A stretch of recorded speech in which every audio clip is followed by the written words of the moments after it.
Hello, welcome to the Naked Gaming Podcast with Chris Barrow and Lee Milner. Hello. Hello. Nice to see you again. Back for the second time. I see you all the time, but it's nice to see you again on the podcast. Nice to see you in the studio again. Yeah. Your second co-host. Yeah, loving it. Looking forward to it. Really good. Well, it's just kind of like being at home. Okay, we said this before. It's Yeah. just like basically going from home to home, talking about games, playing games. Yeah. Yeah. Second home. Here we are. And this is the 6-month anniversary of the podcast. I wanted to see if we could get something to celebrate that fact. You know, like in a year anniversary, I think it's supposed to be paper. We should have brought some bottle of champagne in or something. No, but shouldn't we? there isn't such a thing as a 6-month anniversary.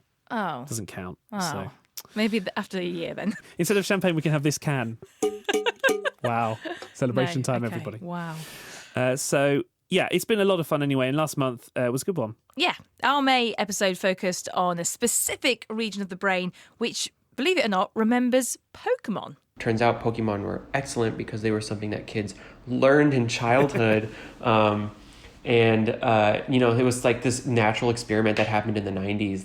It's like having your very own Pokedex in your mind. You did say you were going to test me last month on Pokemon. I hope you haven't been cheating and looking them up. I don't. I know Pikachu. So I honestly haven't looked at that big poster at all. Because I actually forgot that we were doing it today. apparently, so the only ones I know anyway are the originals, 151. Well, let's see. We have 30 seconds. Okay, 30 seconds. All right. Any marks? Get set. Hang on. Let me do it. I haven't set the clock. Okay. Hang on. On your marks, get set, go. Pikachu, Raichu, Mew, Mewtwo, Charmander, Charizard, Charmeleon, Bulbasaur, Venusaur, Ivysaur. What's the other one? Squirtle. 15 seconds, halfway there. Wartortle. What, Squirtoise? Squiddle. Squiddle? Squirtle. Hang on. Mime. Mr. Mime. Voltorb. Machamp. Machoke. What? Those are real ones. Oh. Can't remember. I thought you were naming McDonald's sandwiches. Weedle. Oh, that's it, you're done. That's it.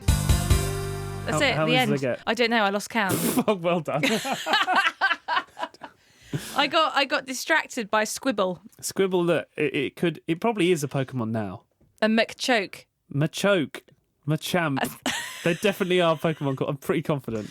Okay. Okay. Not too bad then. So what we've learnt is that my Pokedex is faulty. You did all right. You did Okay, all right. Thank you very much Okay. indeed. So this month, lots to discuss. There's been many, many announcements at E3, which is like the huge announcement central gaming thing that happens every year. It's called E3 because, I'll tell you what, I found this out. I didn't know why it was called E3. It's the Electronic Entertainment Expo, 3 E's at the beginning, so therefore E3. There we go, we're Not learning. to be confused with the mobile network. That's called EE. So we'll bring you the latest announcements from that. Also, virtual reality gaming is on the rise. But what about a virtual reality church? We'll hear from the lead pastor of the world's first VR church. As for new releases, Dauntless is a free-to-play game, a bit like Monster Hunter. Third person, hack and slash the big monsters, and unlock armour. Yeah, we've both been playing that one this month. Also, DayZ has finally been released for PS4. I'm really excited for this. I wanted to play it on computer, but I never had a powerful enough computer to do it. So I've been waiting around 2 years for this game. Of course, it features zombies, so how can it be bad? We'll review that later on. Also, Retro Revival. Lee, you've been going old school with a Tamagotchi. I wish we never did this. Why? It didn't end very well. So Tamagotchis, if you never had one, it was like a digital pet that you had to look after. Given that you have a real-life rabbit, you should be able to keep things alive. This was harder. Okay, fine. I've never had something so demanding in my life, and God help And us you know if me. we ever have children. So Amazon re-released several different Tamagotchis, actually, with the original programming.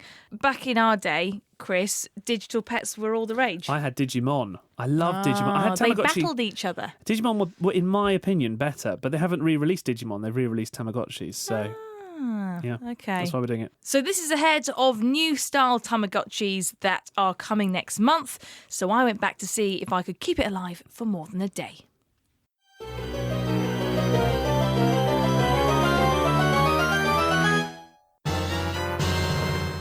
First up, our entertainment correspondent and Final Fantasy lover, Alex Rhodes, is back to take us through the big announcements from this year's E3.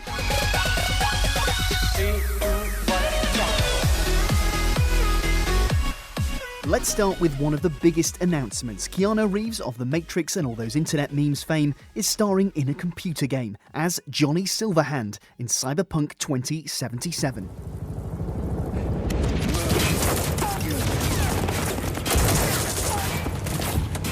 Initiating combat mode. Go! Destination confirmed. Woo! That's what I'm talking about! All right, in and out! We're rich! Oh, we are going to the major leagues, Jackie! We have a city to burn. It's similar in concept to Deus Ex, but with more Keanu, so what's not to like? It's being released by the same developers as the hugely popular Witcher 3, coming to PS4, Xbox and PC in April next year. Wow! Gears of War 5 is coming soon. It's been announced for September 10th, and it wouldn't be a Gears game without a few new modes. Horde, anyone? 2 new modes have been announced, one called Escape and a competitive mode called Arcade. They attacked, and we lost everything. Everything except the need for revenge. This might look like a surrender, but it's not. It's an invasion. There's also an upcoming crossover download pack with Terminator Dark Fate and a Gears film set in an alternate reality. The cogs will return, but only if you have an Xbox or PC with Windows 10. And what next for Xbox? Well, their new console, Project Scarlet, is coming soon. It's more powerful, and for all you Master Chief fans, it features Halo Infinite as a launch title. Okay. If you can hear me in there, I hope you're ready. Please don't die. Please don't die.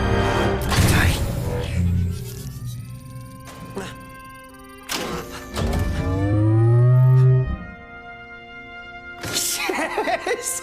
Yes! Yes! We're going home! Oh, welcome back, Chief.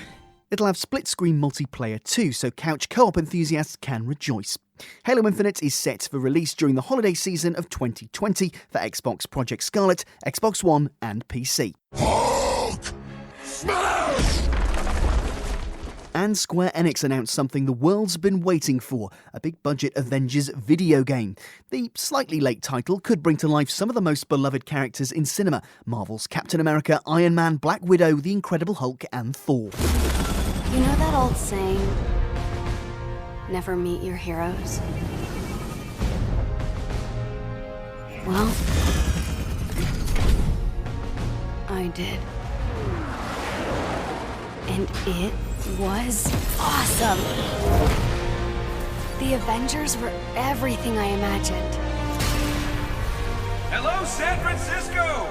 There was only one problem. The video game avatars look nothing like the characters we've come to know and love over the last decade, and they didn't sound like them either. They were, in fact, completely different.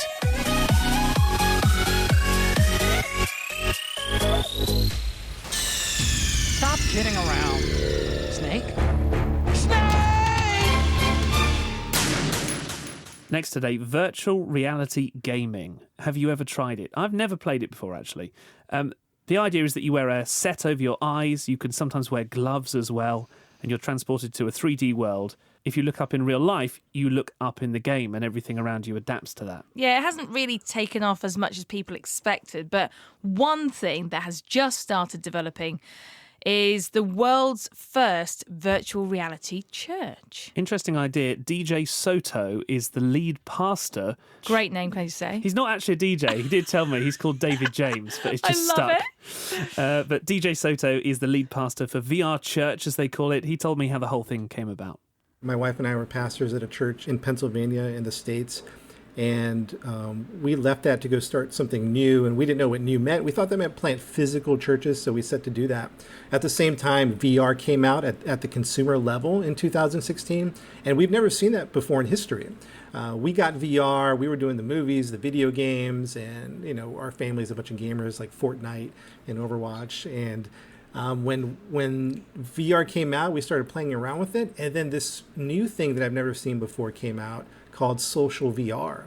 And social VR, the nuts and bolts of that is like, the movie that just came out, Ready Player One or Inception or The Matrix, these virtual worlds where avatars walk around and exist in these in immersive settings. And so when I experienced that, I thought, it'd be fun to try having a church experience here, a spiritual experience that people could come to. So what started out as an experiment evolved into this church community. We have multiple church experiences on Sunday and several Bible studies throughout the week, all in virtual reality. Who are the sorts of people who are coming along to VR Church in your experience? What I love about Virtual Reality Church is the people that come that would not have been able to experience church. And there is just surprisingly a large amount of people. So, for example, people who are homebound for a condition or a disease. Some, it might not be a physical ailment or a sickness. It might be like emotional or mental. They have severe social anxiety. And just the idea of walking into a church and a building and sitting down, that's a very intimidating prospect for them. And then you have people that may have been kicked out of a church. I had a friend who was a recovering drug addict. He spent many years as a heroin addict and came out of that and was trying to get connected to a church just right out of a halfway house. And they wouldn't let him come in because, he looked disheveled and he looked like a recovering drug user. But he just wanted to go get connected with the spiritual community. And essentially he was kicked out. And there's story after story of people who can't get to church, or maybe who've tried to get to church and for whatever reason they weren't allowed to be a part of that community. And so what VR Church allows people to do is it provides another avenue for them. In terms of the actual VR game and the environments that you're in, because I know it's one of those social games where really there's no kind of game to play, you're just kind of hanging out basically. But do the environments themselves, can you sort of set it up to be like a church environment? I know one of the videos I saw that you were part of, I think a lot of people were like standing around in what looked like water. So I guess the environments that you have there, do you pick and choose them to be appropriate for what you're doing, or do you just take it as it comes? Our very first church building was very like normal that you would see with pews and a little stage. And then it was kind of like a eureka moment where the light bulb came on and we realized, wait a minute, we're in the Matrix, where if you've seen the movie Inception with Leonardo DiCaprio, and there's that moment where Leonardo and Ellen Page, they're walking and she's building with her mind. And there was like that light bulb moment for us is like, wait a minute, we can build whatever we want. So when we first started, it was just a natural, extension of what we knew from the physical world. Which looked like a regular church building with like windows and pews. And then it evolved into these fantastical worlds that we're creating every week. And we'll create a new build just depending on what is happening in the scripture. So for 2019, we went chapter by chapter through the book of John, the Gospel of John. And each chapter was in a different location, in a different setting. Sometimes we were on a boat in the Sea of Galilee, and we were at VR Church. Actually, everyone was on the boat and as we were experiencing that. Or maybe we were in the temple in Jerusalem. So we have a team called World Builders. And one of the leaders, his name is Wilco. I affectionately call him the architect based off the Inception movie. And as a matter of fact, this morning I sent him the build for the following Sunday. So every morning, Monday morning, he's expecting a list of things to be built for the scripture that we're experiencing. I wanted to ask about if there's a kind of line that you have to draw, because the one thing about VR, obviously, is that it's virtual reality and that you don't see people face to face. Do you have to kind of be careful about who you invite into the group? Because, people with bad intentions could just sort of come along for a day and start to cause a problem, whereas you obviously want to make sure it's a real positive experience. Well, one, we're not too fazed by it. We're just it's kind of normal for us. So maybe in the physical world, if someone came in and started screaming at the preacher, that'd be like a whoa, did you hear what happened in church today? But in virtual reality, it's kind of normal, and we just kind of roll with it. And sometimes the trolls, so to speak, they calm down and they see that we're just kind of normal people, and we say hello. And sometimes we have to kick people, but that's like a last resort thing. We try to give people a chance. But that's far and few between, because most of the time people are just interacting very normally and courteously with love and respect. And actually what we found is that there's a deep sense of authenticity. So what I mean by that is I've gotten some criticism from pastor friends or from religious leaders saying, hey, your people are going to be avatars, are going to be fake. They're going to change who they are. And I said, actually, it's the opposite. We've experienced the complete opposite, where with that avatar, there's a sense of anonymity. And with that anonymity comes deep authenticity. So we're like getting to the heart of who we are. It's spirit to spirit. It's person to person. It's not, people don't have to wonder what other people think about their looks or, their weight or their race or, whatever. It's just the pure spirit to spirit communication. Really interesting idea, that. So that's DJ Soto. Would you go to a VR church? I can't get out of bed unless you bring bacon upstairs, so I think I'd miss church service every morning. Virtual reality bacon? No, nothing beats the real stuff. I mean, come on. Can't get away with that. Busy night, but there's always room for another. Next today, there's a growing industry in poaching up-and-coming games. Yeah, this is big companies who are looking for the next big thing, so the next Fortnite, the next World of Warcraft. There's lots of independent developers that are making brand new games all the time, and these big companies want to jump on them and say, come on board with us. Yeah, Julia Kenny is a business development associate from Jagex. They develop the RuneScape games. So how does it work?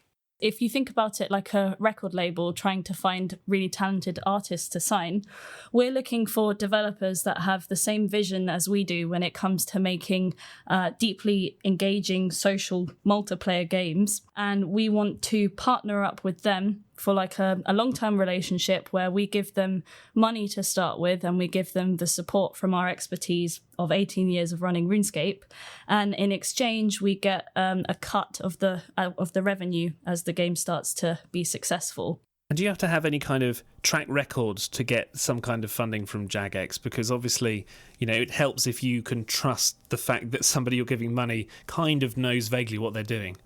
Yeah, I think because we are looking for such a long-term partnership, which I have called several times in conversations to developers a marriage, so just going, feet first, we definitely need to understand that, the plan going forward is commercially sound and that there is experience when you're making a game of the scale that is multiplayer and sometimes with, hundreds and hundreds of players in the same world. That takes a lot of time to develop and sometimes quite a large budget. Obviously, when you're going around looking for, new productions of games, new companies even that are forming, and you're kind of thinking, right, I'm going to help you out. Do you ever come up against other companies who are doing similar things to you? Is there ever like a bidding war against what could potentially be the next Minecraft? Do you both sort of find yourself going, I want to make sure that we get hold of this game kind of thing? There's a lot more collaboration in the games industry across companies than maybe one would think, in the sense that if there is a game that is definitely just not a portfolio fit for us, let's say it's a really good single player game that is narrative based, then we will pass it on to other contacts in our network that are interested and vice versa. And then I think the other side of that is sometimes there can be a lot of interest around the single title, but the way that works usually is that we never really find it out from competitors or, from people who are closer to what we're targeting. It will just be developers saying like, oh, we've had interest from this person, that person, and that person. And to be honest, that makes me quite happy when they say that. It does create more of a sense of urgency for us, for sure. But it makes me quite, I'm already proud of them in the sense that, it's hard to quote make it. So when they've had all this interest, in a way, it's the emotional responsibility is slightly less. Is it something that you would accept submissions over, or is it very much that you need to be excited by something and then approach that project itself? Like, let's say, you get 100 emails and everyone says, oh, why don't you look at my game? I'm imagining that, you don't have the resources to do that, let alone the time. I mean, right now we are doing that. I think, we are trying to get the word out because there are so many different markets and networks that, I feel like there can never really be enough people who hear about, our new Jagex Partners publishing program. So we do have like on our website, we have a partners mailbox. So it's just partners@jagex.com. So we accept submissions in that way. Thanks to Julia Kenny from Jagex. So if you're keen, why not send her a message? You're listening to the Naked Gaming Podcast with Lee Milner and Chris Barrow. Let's look at new releases, starting with Dauntless, a game which is quite graphically similar to Fortnite, cartoony, and imagine that crossed with Monster Hunter, hacking and slashing at big bosses. The Shattered Isles, fractured by Aether and the depredations of savage behemoths feeding on its power.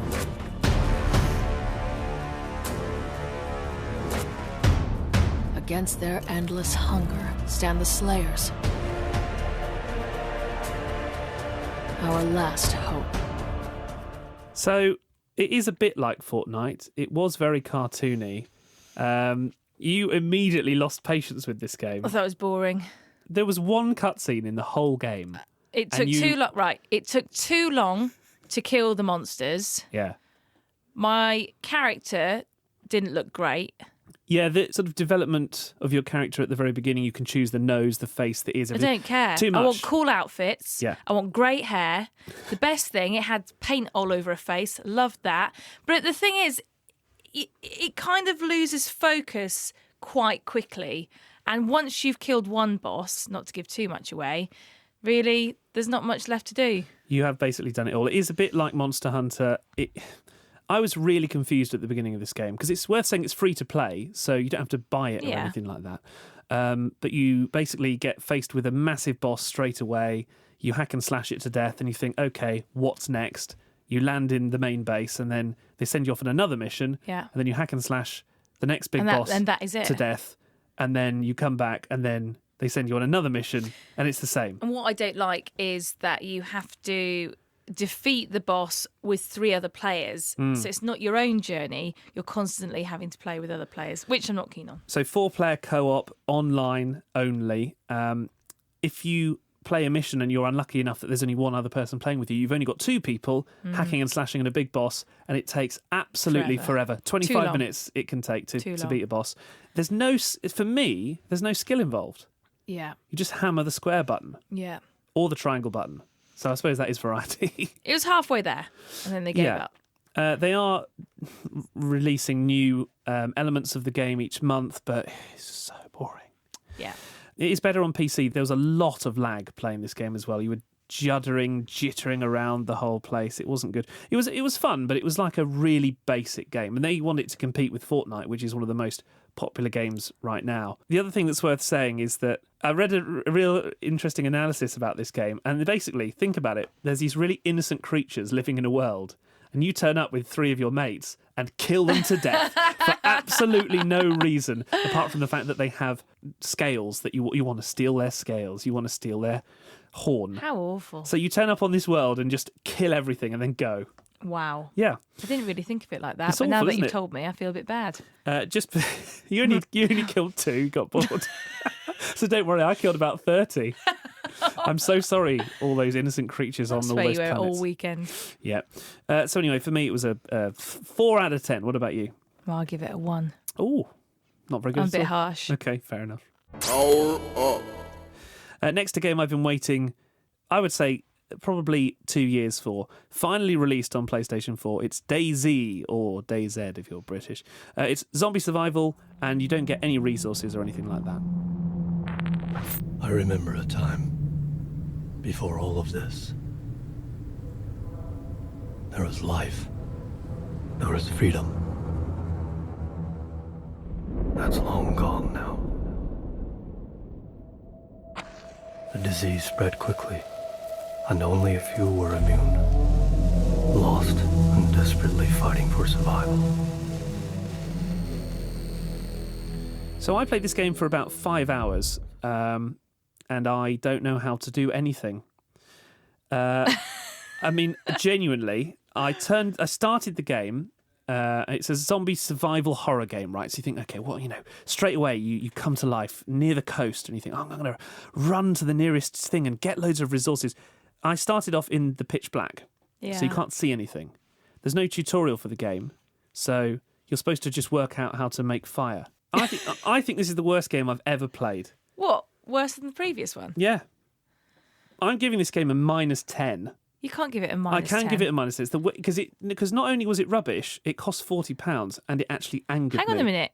It cost us £40. I know, We paid £40 Exactly. for that. But you've only played it once. I know. I played it 3 times. Can we get our money back? Well, I genuinely want my money back. Wow. This is the worst. Is this the first game that you've asked for your money back? I'm going to put an email in and see, because there's no instructions. Yeah. Are you sure you haven't missed anything? I looked up 3 YouTube videos on things that you're supposed to do. After 2 hours, I managed to make a fire. Wow. You have to scrape the bark off a tree with a stone, and then you have to hack down a bush with a stone, and then cut the long stick into short sticks, and then you have to... So it's like a poor man's Tomb Raider. Yeah. And then you have to get a rag and put it round the short stick, and then you have to get the other short stick and get the bark, and then create a fire creation tool. Are you bored yet? I was bored. Yeah. And then you combine them together, and then you make a torch, and then that lasts for about 30 seconds. Okay, I so want my money back. that's a minus 10. Minus 10. Never, ever buy DayZ. What a disappointment. What a huge letdown. Time for Retro Revival. This month, Amazon launched a classic range of Tamagotchis with the original programming. That's ahead of a new batch of Tamagotchis coming soon with new and improved programming. How exciting. Yeah, if you've never had a Tamagotchi before, it's a virtual pet that starts off as an egg, then hatches into a blob, I'd call it, then evolves into a bigger blob, and then eventually a dinosaur or something like that. I mean, I never saw that, so I don't know. Only black pixels, though, quite basic. It's not colourful, is it, really? Think of Snake on the Nokia 3210. Yeah, exactly like Snake on the Nokia. Yeah. That's it. Classic. So, are these original Tamagotchis any good with their re-releases? We tried to buy them originally, and it was 20 quid. This is and hilarious. Just after we bought it, they went up to £35. Love it. So, a massive price hike. After we obviously set the trend in buying one. Yeah. And you got one which... I got the tiger one. It was like a purple tiger trim. Yeah. Didn't really go for the fashion look of it, but yeah. Do you want to say anything before we hear you looking after a Tamagotchi? Okay. Just play it. It's arrived. It's arrived. Let's get it open. Yeah. Oh my goodness. It takes me back to when I was at school. For ages 8 and up. Yeah, that'll do me nicely. In the original packaging, Tamagotchi Generation 1. Did they do different generations? Must have done. Okay, let's get this bad boy opened. Now, you can tell that I'm old because I now read the instructions. When I was younger, I just used to turn it on and press loads of buttons. Right, okay, so there's a little tab here. Activation. You must do 3 things. Wake up Tamagotchi character from its million light-year sleep by removing the insulating sheet. Pull paper tab from side of body. Right, okay, let's do this. Hang on. I think that means it's alive. A little egg has appeared. Oh, look at it. So cute. Okay. I think that's it. They're quite tiny, just the size that it just fits inside of your palm.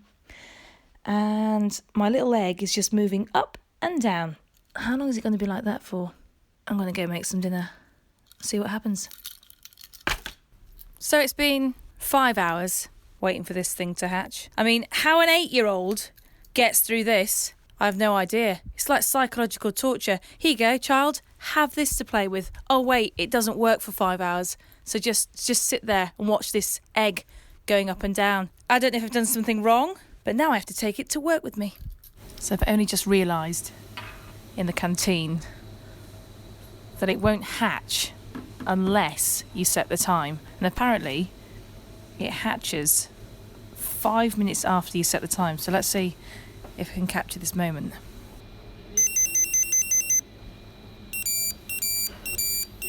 It's hatched! I'm going to call you Blob. No, Mr. Blob. Yeah, Mr. Blob. So let's have a look.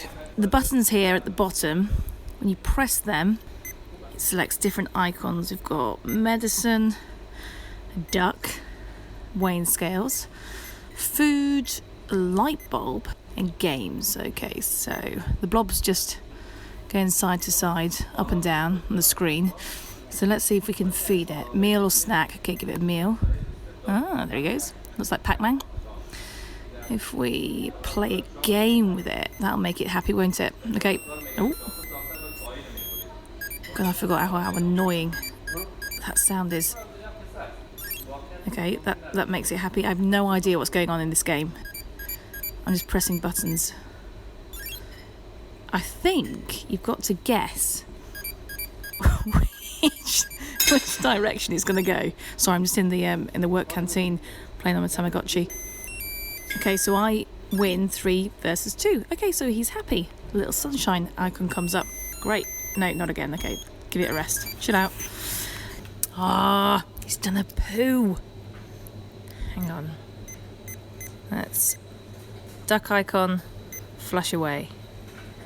Yay! He's happy. Sunshine icon, winning.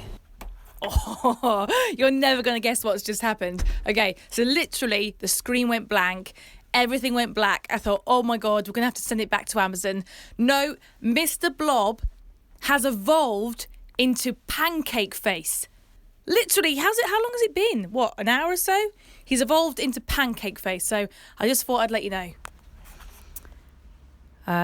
Okay, so since we last spoke, yeah, things have got much worse. So approximately, it was sometime between 8 o'clock and 9 o'clock this morning. I must have slept in, I was doing a night shift, and I left him asleep, and, I switched the lights off on the Tamagotchi. I switched the lights off as well in my bedroom, but switched the lights off. I saw little Zeds coming from the bottom of the screen, and I must have forgot about him. So, Pancake Face is dead. I don't think he lasted 24 hours. To be fair, I thought he was asleep. I put him on silent, and I forgot about him. There's a little tombstone on the front. So he didn't make it to one day. Rest peacefully, Pancake Face. Lee Milner there, our Tamagotchi correspondent. So what was your overall rating of I thought it was rubbish. I thought, you know what? But you liked it as a kid, surely. I was so excited for this, right? Okay. I can't tell you. I thought, right, Tamagotchis are back in fashion. Mm-hmm. I'm going to really go for it with this one. And you know what? I must have been a simple child because they're so boring. They only have one game. And that game is awful. It doesn't even make sense. There's no skill involved. And then you have to clean up its poop 5 times a day. I already do that with Bailey, the rabbit. Yeah.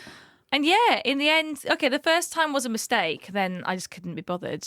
So we've actually sent it back, haven't we? I'm waiting for my refund right now. Yeah, I thought I was so excited, I thought, yeah, this is going to be great. And then you realise just how boring it is. So it got, I'd say a good 3 out of 10. Very generous. I can recommend the free app Tamagotchi that you can download, although you do have to watch loads of video adverts and stuff like that. You don't have to spend any money, and the games are so much better.